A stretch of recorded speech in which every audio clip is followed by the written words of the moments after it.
J.R. Salzman joins us, Iraq War veteran and Wounded Warrior freelance writer. J.R., thank you for your time, sir. Hey, thanks for having me on. Absolutely, it's good talking to you again. And I gotta say, man, you've been on fire on Twitter lately, talking about PTSD, the shooting at Fort Hood. I mean, here you said yesterday, for example, we need to have a national conversation about veterans and PTSD because a soldier without PTSD shot up Fort Hood over his leave requests. Um, Yeah.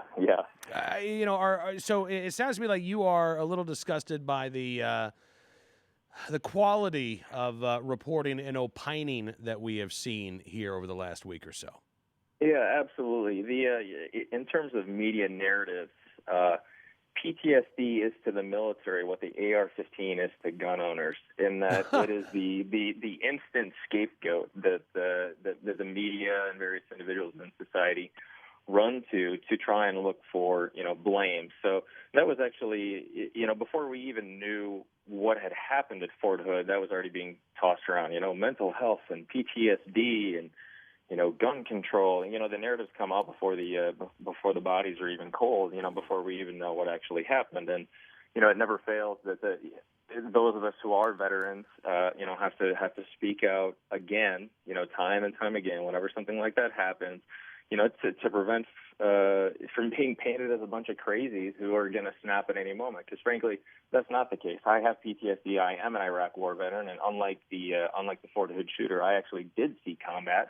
I was wounded, and frankly, I don't like being painted as a crazy person just because of my service to my country, just because it seems to fit this made-up narrative. Yeah, well, so let's talk about this then. Let's help people understand, what when we talk about PTSD, and I don't mean the talking heads on television, but when you talk about what you've been diagnosed with, this varies. I mean, PTSD is gonna be different for different people, right? Because we're all different people. Yeah, exactly. People react differently to different situations. If you can put two, or you can put 20 soldiers all in the exact same situation, and they will all have, they can all have different, different outcomes. Some are more affected by it than others. For me, it was the IED strike that took my right arm and almost took my life. It's the one that gave me my traumatic brain injury. Treating PTSD is not like, treating a broken arm where you just pretty much follow a step-by-step procedure and this is the way you do it, so on and so forth. Mm-hmm. You're talking about the brain. You're talking about chemical reactions, and everyone's brain is different and reacts differently to different types of trauma. Some people can get through it. Some people need medication. Some people need, physical activity. Some people need a combination. For some people it might be therapy. The thing that really, I guess, sort of gets at me is that you can have PTSD from anything. It doesn't have to be, you don't have to go to war. You can get it from a violent assault. You can get it from a sexual assault. You can get it from, almost any incident.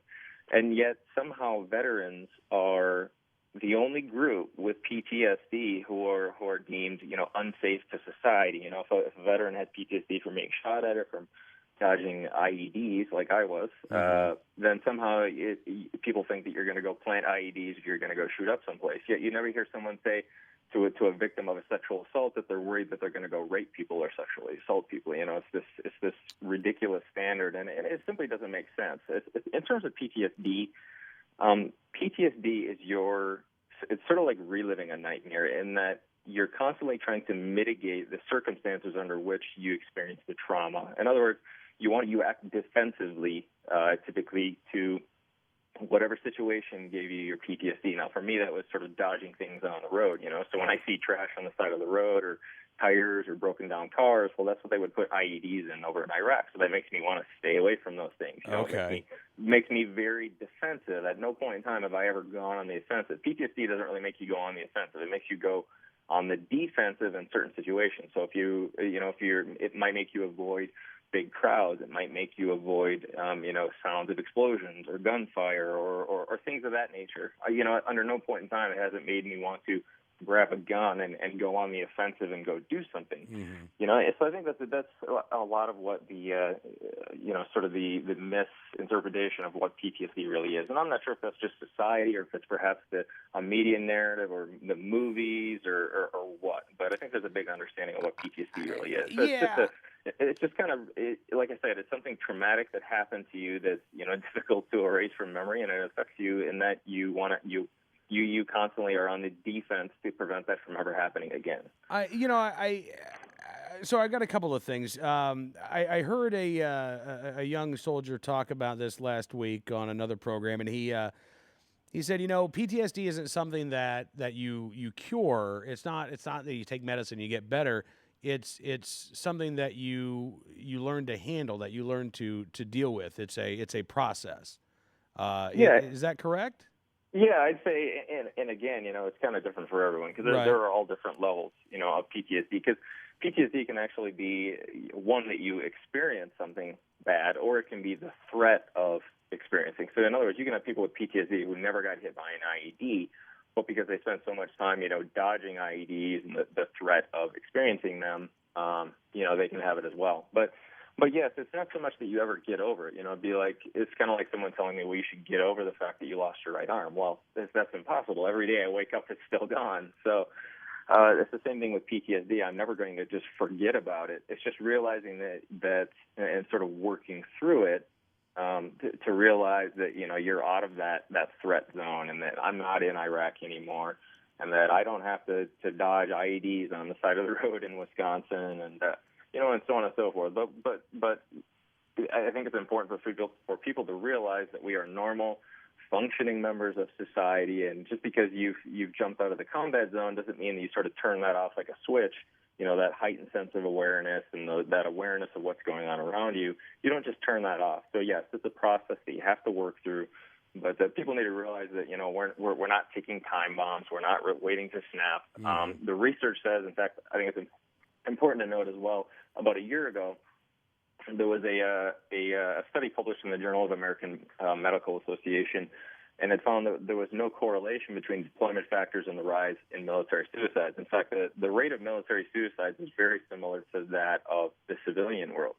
But again, that doesn't really fit the narrative so far. In fact, a couple of days ago, there was an article published in like the Huffington Post or something like that says there's this epidemic of soldiers committing murder and so on and so forth. Well, it was pretty much the same rate as the civilian population. But again, that doesn't really fit the narrative. So unfortunately, until we combat these things head to head, people like me have to combat these narratives. Otherwise, we're just going to keep being painted into a corner. Well, and I think that there are two things that are going on here. I think there's the ignorance. Again, much like with the way most journalists handle the gun control issue. You have journalists who are ignorant of these issues and yet still writing about them. And then you have those who are malicious, those who are just truly anti-gun, maybe those who are truly anti-media or anti-military. And I have to ask, JR, do you think any of this is directed at people who just have an animosity towards people who have served, who want to portray our servicemen and women as damaged or unfit, untrustworthy when they come home from war? Well, I can't necessarily say that I can, go into their mindset and establish what their true motive is, but I can say that I don't think it's a coincidence that those who were saying back during the Bush years that no blood for oil and the soldiers are committing atrocities and were being slaughtered and so forth. I don't think it's a coincidence that those who published those articles are the same ones who are publishing articles now saying that we're damaged goods and we're going to snap in society and we're a threat to mankind and so on and so forth. So I think part of it is ignorance, and I've called out a few of those. I think part of it is there is a malicious angle to it. I've called some people out and said, you're inaccurate in your reporting, whether it be statistics or whether it be their diagnosis or PTSD, and if they don't respond, that's an integrity check on their part. So if they're not willing to come out and say, I was wrong, the studies proved me wrong, and they want to stand by that narrative, well, I think that shows malicious intent. So the best we can do is, it's a lot like the gun control debate. The best you can do is keep hitting them with facts and debunk this ridiculous narrative. But I think it's definitely unfair in that those of us who put our lives on the line for our country should have to endure this. And I think it shows definitely a sort of a disgusting underbelly to too many journalists and the media out there in their inaccurate portrayal of military veterans. All right. Well, listen, JR, I really appreciate you coming on the program and everything that you're doing. How's everything else going for you these days? Everything's going good. I've got, in fact, if you check out the NRA's Life of Duty Network, there's a new issue of American Warrior out. I've got a couple things in there. You can check it out. There's actually a police. I wrote about the police1.com survey on gun control, and Oh, yeah. the one that the media immediately came out and tried to debunk and sort of downplay, because it showed that the majority of law enforcement officers across the country did not believe that gun control was the answer to fighting a lot of these crimes. So a lot of great stuff in there. Again, people can check it out at nralifeofduty.tv and just click on American Warrior and see what we got going on over there. All right, JR, thanks again, man. We'll talk again very soon.